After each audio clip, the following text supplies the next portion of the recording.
Sərnişinlərə bax bu qrafiklər haqqında məlumatı nə vaxt biz aydın şəkildə çatdıra biləcəyik? Dayanacaqlarda hər hansı bir məlumatın, lövhənin və yaxud da hansısa bir qrafikin yerləşdirilməsi hələ ki o nəzərdə tutulmayıb indiki vəziyyətdə. Ancaq bunun alternativi var. Bilirsiniz də, rəqəmsallaşma gedir və texnologiyadan istifadə. Bununla bağlı MAS proqramı var, Ayna MAS proqramı və bunun hazırda formalaşması. Eşitmişəm bu proqram haqqında, amma mən bildiyim qədər hələ publik bir proqram deyil. Mən Telegramda bu haqda yazmışlar bizə ki, App Store-da ya da ki Google Play-də belə bir Ayna MAS, amma ya test rejimindədir, ya da ki bunun belə deyim də hələ də açıq şəkildə dərc edilməsi deyəsən. Olacaq.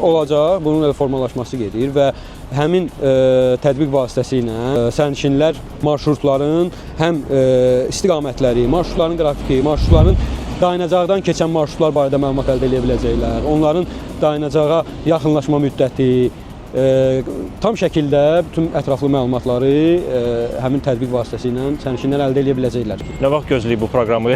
Yorulduq ucu dayanacaqda ondan bundan soruşmağa. Yaxın zamanda inşallah hazırda bunun test mərhələsindədir və geniş ictimaiyyətə təqdim olunacaq.